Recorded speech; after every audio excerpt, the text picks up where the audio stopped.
Yo, what is up, guys? Mr. Forza here, and as you see,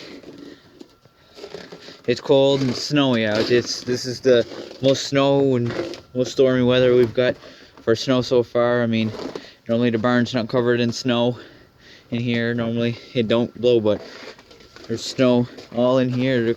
I moved the mower a bit. She was covered. I mean, there's still ice on it. Still ice all over it.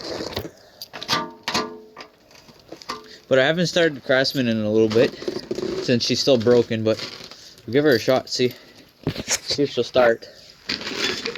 Oh, I haven't started it in a good little bit. I'm wondering if she will start, because I haven't actually started it in a little bit. No way! No way! No freaking way!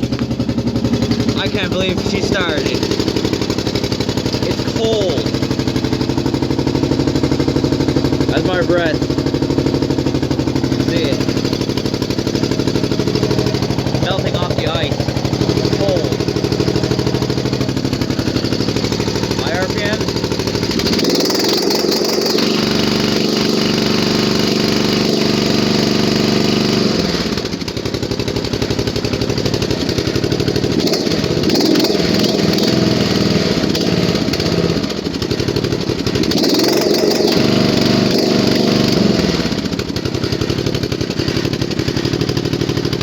Like it's some big Dodge turn monkey's butt.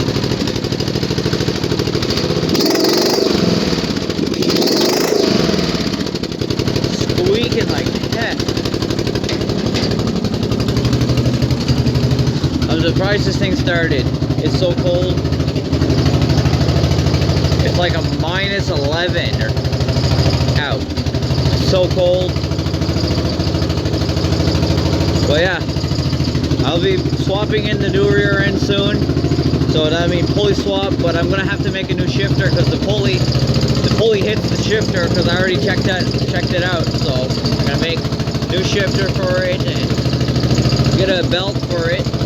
Then I'll be getting another new mower. So make a video on that. Yeah, and then 13 horsepower. I'm gonna rip it out and yeah, V-twin. Horizontal V-twin, 18 horsepower twin, so she'll be running straight pipe. I don't know if I'll run a straight pipe through the fenders or not. If I do, I'll probably run it out here or wait until I put my new tires on. I still have to mess with them a little bit more, but I'm surprised this 13 horsepower cranked over. I haven't started it in a little while. Well, not really a little while. I think it's been like 3 weeks or 2 weeks since I've started her. So yeah, my little video of cold start and cold weather here. Yeah, so see you guys in the next video. Peace out.